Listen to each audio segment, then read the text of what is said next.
After House Speaker Pelosi's news conference on the United States-Mexico-Canada agreement, representatives from the three countries met in Mexico to sign the updated agreement. While Pelosi, her working group, and other supporters of this agreement will positively spin all these changes, they will not tell you the true purpose of the agreement. And, it's not about getting a better deal either.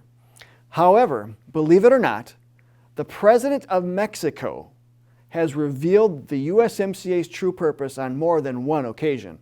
Just after yesterday's signing ceremony, he said, and I quote, "With development cooperation which will be possible with this agreement, the unity of the Americas, the unity of our continent, the unity of all countries, the peoples of our America, the America that saw Abraham Lincoln born, and of the America that saw Benito Juarez born, we have this agreement with North America without turning our backs on our America." Now think about that. Unity of our continent. The three North American countries are about as far apart in their governing systems as they could be.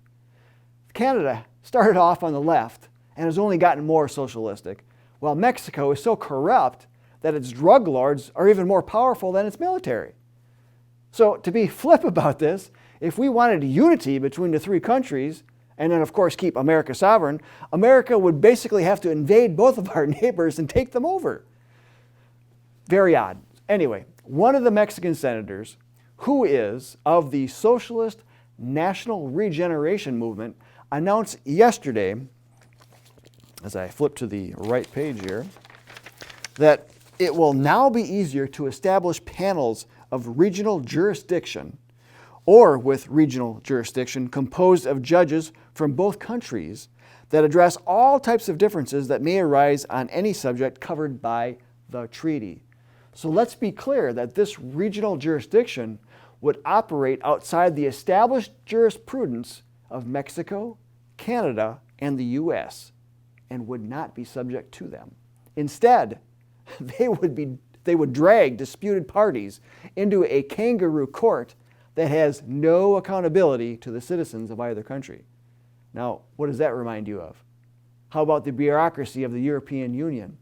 In fact, Canadian Deputy Prime Minister Chrystia Freeland remarked about the changes on the USMCA, and she said, "These amendments will ensure that rules-based trade between our three countries will continue to support the economic prosperity of all of our people and the global competitiveness of North America as a region." So let's put that into a little bit of perspective, shall we? Christian Gomez of the New American Magazine wrote in an online article, in other words, the USMCA is not intended to strengthen the individual competitiveness of Canada, the United States, and Mexico as independent sovereign nations, but as an amalgamated region similar to the European Union's Eurozone or Common Market. In other words, a North American Union. The EU's bureaucracy has choked, stifled, and strangled the sovereignty of each of its 28 formerly independent nation members. Let's not forget that it was in part stifling bureaucracy that caused our founding fathers to take up arms against the British, to chart their own course and set up limited government that protected God-given rights. And this is the standard by which all of our laws, agreements, and treaties should be subject. Does the USMCA measure up? It appears to do quite the opposite. And a country that cannot protect its sovereignty will not be a country. It will be a vassal state.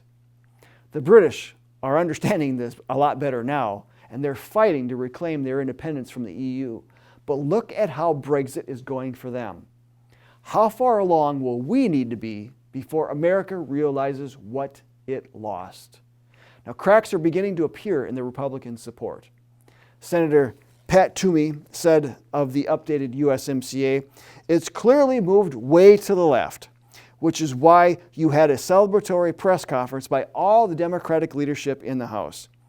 You have organized labor enthusiastically supporting this." And then he asked, when's the last time organized labor was enthusiastic about a free trade agreement? The USMCA will be much easier to stop now than it will be to extract ourselves later. So please, call, tweet, and email messages to Congress today. The House is targeting Thursday, December 19th, to vote on it, while the Senate Majority Leader has said that he will wait until after the impeachment trial to take up USMCA. Congressmen have told us that if they get 30, 40, 50 phone calls on a particular issue, it grabs their attention. With your help, we can certainly generate that in every congressional district. Please, repeatedly call their home district offices in your state as well as their DC offices. They respond best to calls and tweets. Then get others to do so as well. Resources to help you do this is included in our video's description. Please, protect American sovereignty by stopping the USMCA. And don't forget to share this far and wide. And we thank you very much in advance.